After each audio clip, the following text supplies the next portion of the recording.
Welcome friends. Raja Rani இன்னைக்கு எபிசோட்ல வந்து இன்ட்ரெஸ்டிங்கான சீன்ஸ் பத்தி பார்க்கலாம்.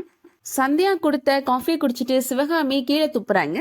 என்னாச்சத்த அப்படின்னு அர்ச்சனா கேக்குறாங்க. என்ன கருமண்டி இது அப்படின்னு சொல்றாங்க சிவகாமி. இது கருமம் இல்லத்த, சந்தியா போட்ட காஃபி அப்படின்னு சொல்றாங்க அர்ச்சனா. நல்லவேளை காய்ச்சல் தலைவலின்னு யாராவது இருக்கிறப்ப இந்த காஃபியை வாங்கி குடிச்சிருந்தாங்கன்னா கோமாவுக்கே போயிருப்பாங்க அப்படின்னு சொல்றாங்க சிவகாமி.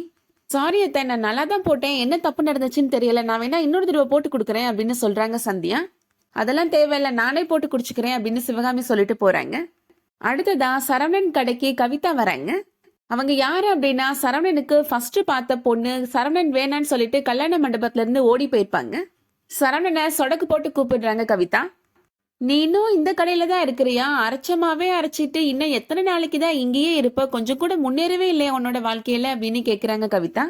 என்னோட அப்பா பேச்சை கேட்டு நான் உனக்கு கல்யாணம் பண்ணியிருந்தேன்னா இந்நேரம் இந்த கடையில இருந்து நானும் உன் கூட சேர்ந்து கஷ்டப்பட்டிருக்கணும் அப்படின்னு சொல்றாங்க. அதான் உங்களுக்கு இப்ப நல்ல வாழ்க்கை அமைஞ்சிருச்சுல, சந்தோஷமா வாழுங்க அப்படின்னு சொல்றாரு சரவணன்.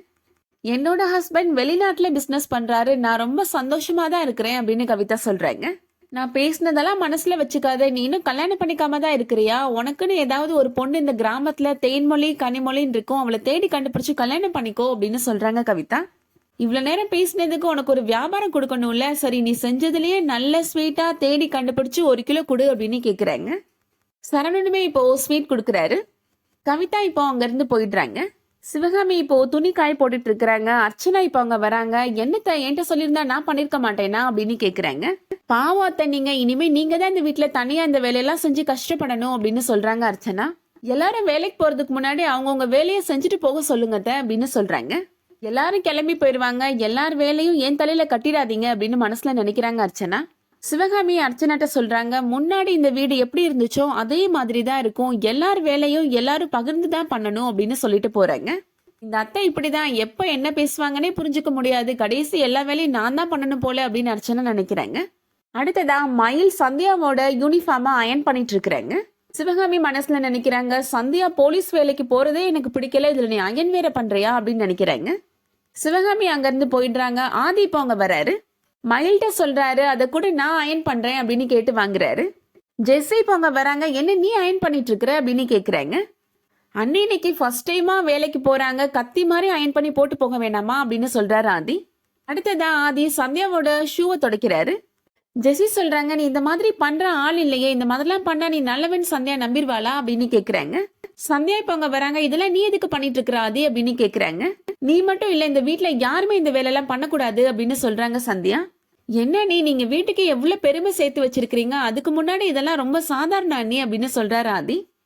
நீ இதெல்லாம் தான் பண்ணிதான் இம்ப்ரெஸ் பண்ணணும்லாம் இல்ல ஆதி, நீ நேர்மையா இருந்து ஜெஸ்ஸிய நல்லா பாத்துக்கிட்டாலே போதும், உன் மேல தானா மதிப்பு வந்துடும் அப்படின்னு சந்தியா சொல்றாங்க. எனிவேஸ் ரொம்ப தேங்க்யூ அப்படின்னு சொல்லிட்டு போறாங்க சந்தியா. சிவகாமி வீட்டு வாசல்ல இப்போ ஒரு போலீஸ்காரர் நின்னுட்டு இருக்கிறாரு. இல்ல பெரிய துப்பாக்கி வச்சிட்டு இருக்கிறாரு. இப்போ மயில் யாருமா இவங்க அப்படின்னு கேக்குறாங்க அர்ச்சனாட்ட. சந்தியாவோட பெரிய அதிகாரியா இருப்பார் போல, அதனாலதான் பெரிய துப்பாக்கி வச்சிருக்கிறாரு அப்படின்னு சொல்றாங்க அர்ச்சனா. நான் போய் சந்தியா மாட்ட போய் சொல்லிட்டு வரேன் அப்படின்னு சொல்லிட்டு மயில் போறாங்க. சந்தியாமா சந்தியாமான்னு கூப்பிடுறாங்க. சிவகாமி இப்போ அங்க வராங்க. எதுக்கு அவ பேரை ஏலம் போட்டுட்டு இருக்கிற அப்படின்னு கேக்குறாங்க. சந்தியாமாவோட பெரிய அதிகாரி வந்திருக்கிறாங்க அப்படின்னு சொல்றாங்க மயில். இந்த வீட்டுக்குள்ள போலீஸ்காரங்களே வரக்கூடாதுன்னு சொல்லிருக்கிறேன்ல, அப்புறம் எதுக்காக வந்திருக்கிறாங்க அப்படின்னு சிவகாமி கேக்குறாங்க. சரவணன் அப்பா சொல்றாரு, மயில் இன்னும் சொல்ல வந்ததே புரியல, அதுக்குள்ள நீ உன் கண்டிஷனுக்கே போயிட்ட அப்படின்னு சொல்றாரு. சந்தியா இப்ப அவங்க வராங்க. மயில் சந்தியாட்ட சொல்றாங்க, உங்களை விட பெரிய அதிகாரி உங்களை பாக்குறதுக்காக வந்திருக்கிறாங்கம்மா அப்படின்னு சொல்றாங்க.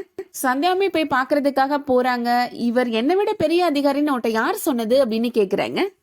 அர்ச்சனா தான் சொன்னாங்க அப்படின்னு மயில் சொல்றாங்க. உனக்கு எப்படி தெரியும் அர்ச்சனா அப்படின்னு கேக்குறாங்க சந்தியா. உன்னை விட பெரிய துப்பாக்கி வச்சிருக்கிறாருல அப்படின்னு சொல்றாங்க அர்ச்சனா. சந்தியா அதை கேட்ட உடனே சிரிக்கிறாங்க. இவர் என்னோட பெரிய அதிகாரி எல்லாம் கிடையாது, என்னோட பாதுகாப்புக்காக நியமிச்சிருக்கிறாங்க அப்படின்னு சொல்றாங்க. சமூக விரோதிகள்னால என்னோட உயிருக்கு ஆபத்து இருக்கு அப்படின்னு டிபார்ட்மெண்ட்டுக்கு நியூஸ் வந்திருக்கு போல, அதனாலதான் இந்த மாதிரி பாதுகாப்புக்காக ஆள் அனுப்பியிருக்கிறாங்க அப்படின்னு சொல்றாங்க சந்தியா. நம்ம இவ்வளவு அசால்ட்டா சொல்ற அப்படின்னு சொல்றாங்க சரவணனோட அப்பா.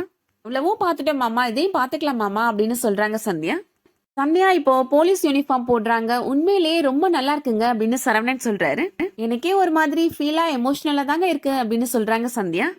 இன்னையில இருந்தே என்னோட மனைவி இந்த தென்காசிக்கே பெரிய போலீஸ் அதிகாரி அப்படின்னு நினைக்கிறப்ப எனக்கு ரொம்ப பெருமையா இருக்குங்க அப்படின்னு சரவணன் சொல்றாரு. இதெல்லாம் பார்த்து சந்தோஷப்படுறதுக்கு என்னோட அம்மா அப்பா கூட இல்லையே அப்படின்னு சொல்லி வருத்தப்படுறாங்க சந்தியா. அவங்க ஒவ்வொரு நிமிஷமும் அவங்கள பார்த்து வாழ்த்திட்டு தாங்க இருப்பாங்க அப்படின்னு சரவணன் சொல்றாரு. முதல் நாள் முதல் கையெழுத்துன்னு ஏதாவது ஐடியா வச்சிருக்கீங்களா அப்படின்னு சரவணன் கேட்குறாரு. சந்தியாவோட அம்மா அப்பா போட்டோவை ஃப்ரேம் பண்ணி கிஃப்டா கொடுக்குறாரு சரவணன். இதை பார்த்த உடனே ரொம்ப எமோஷனலாகி அழுறாங்க சந்தியா. ரொம்ப தேங்க்ஸ்ங்க அப்படின்னு சொல்றாங்க. சந்தியாவுக்கு இப்போ கேப்பை வச்சு விடுறாரு சரவணன். வச்சுட்டு சல்யூட் பண்றாரு. சந்தியா இப்போ டியூட்டிக்கு கிளம்பி போக போறாங்க. அதோட இன்னைக்கான எபிசோட் முடியுது. இந்த வீடியோ உங்களுக்கு பிடிச்சிருந்துச்சுன்னா லைக் பண்ணிக்கோங்க. சீரியல் அப்டேட்ஸ்க்கு நம்ம சேனலை சப்ஸ்கிரைப் பண்ணிக்கோங்க. தேங்க்ஸ் ஃபார் வாட்சிங்.